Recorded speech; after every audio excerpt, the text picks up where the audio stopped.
suis comblée. Je suis comblée par vous tous et toutes. Merci beaucoup, Madame Aminata Maïga, coordonnatrice résidente du système des Nations Unies au Sénégal. Je vous salue et je salue aussi Monsieur Robert Kochani, notre frère, qui est le représentant régional du Haut Commissariat des droits de l'homme en Afrique de l'Ouest, Bravo. Je salue Monsieur Maxime Ouit-Mato, qui est le directeur régional de ONU Femmes pour l'Afrique de l'Ouest et du Centre. Vous me permettrez de saluer également toute la délégation de l'OIF, en particulier l'honorable député Amrani et M. Khan, que je connais depuis des décennies, que j'ai rencontré à la francophonie, en tout cas toute la délégation de la francophonie. Je voudrais saluer Madame Alexandra Helt, qui est la présidente de la Fondation Naumann.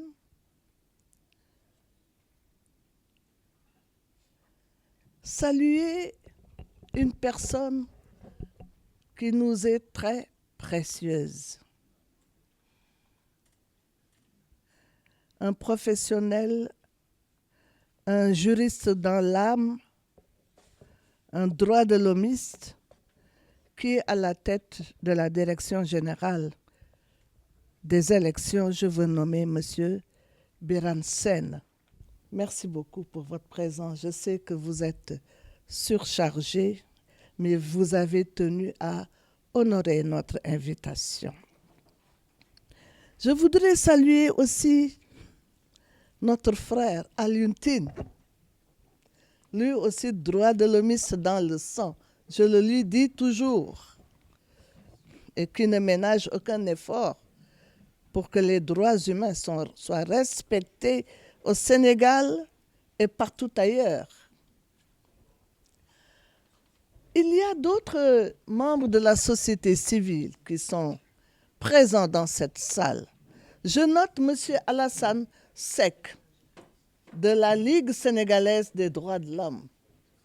Donc, M. Alassane Seck, de la Ligue sénégalaise des droits de l'homme, M. Sadiq Niass, Monsieur le représentant d'Amnesty International, Monsieur le représentant de Présence chrétienne, tous les invités en vos noms, grades et qualités. Eh bien, je suis ravie. Amsatou Sow Sidibé, je préside l'Institution nationale des droits de l'homme du Sénégal depuis le mois de juin dernier.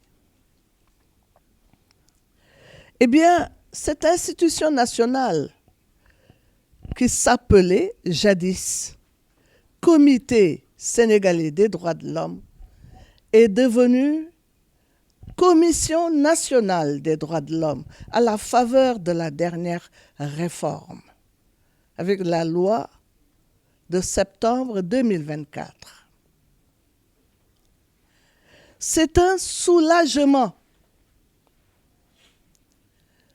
Ça a été dit tout à l'heure. On a parlé du rang B dans lequel se trouve notre institution nationale des droits de l'homme depuis 2012. Mais le Sénégal ne mérite pas cette position. L'institution nationale des droits de l'homme du Sénégal, qui s'appelait Comité sénégalais des droits de l'homme, existait depuis 1970 et faisait partie des premières institutions nationales en Afrique, en tout cas en Afrique francophone. Je profite pour rendre hommage à mes prédécesseurs. Le président Kéba Mbaye, le président Amadou Louis Gueye, le président Ousmane Camara, le président Youssouf Ndiaye, le président Alioune Tine et celui que j'ai remplacé, le président Papa Sène, Maître Papa Sène. Ils ont abattu un bon travail. Mais sans doute, une insuffisance d'engagement politique avait fait que cette institution, qui était l'une des premières, eh bien, n'avait pas le rang que les principes de Paris octroyaient à une institution nationale des droits de l'homme. Voilà pourquoi en 2012, nous avons été rétrogradés, passant du statut A au statut B. Eh bien, Dieu merci. Donc, depuis 2 mois, une loi a été votée qui fait passer notre institution nationale d'un comité sénégalais des droits de l'homme qui ressemblait plus à la société civile à une commission nationale des droits de l'homme. Nous ne sommes pas la société civile. Nous sommes l'interface entre l'État, la société civile et les populations. C'est tellement important à retenir. Donc, plus de confusion. Eh bien, nous avons des missions de prévention, de protection des droits humains et de promotion des droits humains. Et c'est dans ce cadre que nous avons l'obligation de promouvoir et de protéger les droits civils et politiques, qui constituent la première génération des droits humains dans le monde. C'est à rappeler, les droits politiques font partie de nous en tant que personnes humaines. Et donc, choisir ses dirigeants, c'est d'une importance capitale. Voilà l'objet d'une élection. Et donc, nous sommes tenus de protéger ce droit que les citoyens ont, que les conventions internationales leur octroient, que Dieu leur octroie. C'est Dieu qui a créé l'humain et qui lui a donné des droits civils et politiques. Et donc, notre mission à nous est de veiller à ce que ce droit politique, ces droits politiques soient protégés. Alors, c'est dans ce cadre que nous avons tout un programme, parce qu'en 2 ou 3 mois, nous avons élaboré un plan stratégique de développement avec des axes. Et parmi les points importants de ce plan figurent des élections libres. Des élections libres, transparentes, dans un contexte de cohésion sociale et de paix alors. C'est ce monitoring, nos observateurs sont sur le terrain.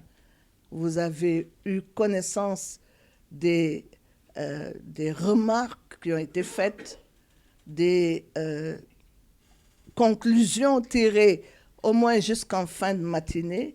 Et dans l'ensemble, nous pouvons considérer que les élections législatives anticipées de 2024 se passent bien.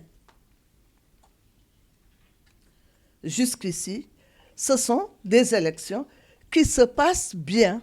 Sans doute, il doit y avoir quelques couacs, mais il n'est pas possible d'avoir une activité humaine sans faute du tout. Donc, merci. Alors, merci, Monsieur le Directeur général. Vous avez très bien organisé ces élections. Nous croisons les doigts parce que nous souhaitons que ça se passe ainsi jusqu'à la clôture des bureaux de vote. Toutes nos félicitations à vous. Et en vous félicitant, on félicite l'État du Sénégal, qui n'a ménagé certainement aucun effort pour qu'en un court temps, en un rien de temps, en un laps de temps tout court, on ait pu organiser ce genre d'élection. Merci beaucoup. Toutes nos félicitations et tous nos encouragements. Eh bien, je voudrais aussi remercier et féliciter la société civile, qui a joué un rôle remarquable, aussi bien pour orienter les esprits que pour apaiser la situation. Merci beaucoup. Les acteurs politiques aussi, il faut les remercier. Il y a eu quelques couacs, quelques violences. Mais Dieu merci, le pays n'a pas basculé. On parle régulièrement de l'exception sénégalaise. On parle d'exception sénégalaise. À un moment donné, tout le monde est angoissé. Et à un moment donné aussi, eh bien, le Sénégal revient sur ses pieds, ses deux pieds. Il faut remercier, surtout remercier Dieu, mais toujours dire aussi aux acteurs, il ne faut plus qu'on joue avec la cohésion, avec la paix. Et remercier les citoyens qui sont allés voter, qui sont en train de voter. Nous espérons que à la clôture, nous aurons suffisamment de votants, que le taux de participation, eh bien, va refléter notre démocratie, nous le souhaitons, et nous souhaitons vivement que la paix règne dans le pays. Nous ne demandons que ça, parce qu'en tant que droits de l'homme, nous connaissons un principe que nous tenons toujours à rappeler, c'est le principe de l'interdépendance entre les droits humains, la démocratie. Les droits humains, la démocratie, le développement et la paix. On ne peut pas avoir de droits humains protégés, de démocratie, de développement, de paix, et sans la paix. Ce n'est pas possible. En tout cas, merci et merci à nos partenaires. Merci au système des Nations Unies. Nous avons à nos côtés le BRAO, qui nous soutient fortement, qui a envie que la commission marche et qui nous encourage. Merci beaucoup. Je voudrais également remercier le système de la francophonie. La francophonie nous soutient. Et je suis sûre que ça va aller de l'avant. Je voudrais remercier aussi la fondation Naumann, avec qui nous avons des activités depuis quelque temps. Et je voudrais remercier notre équipe qui est présente, qui est engagée, qui en veut. Et évidemment, remercier les observateurs et les observatrices. Que la paix règne, que nous terminions cette élection dans la paix, dans la concorde. N'est-ce pas? C'est de ça qu'on a besoin. Encore une fois, merci beaucoup, merci.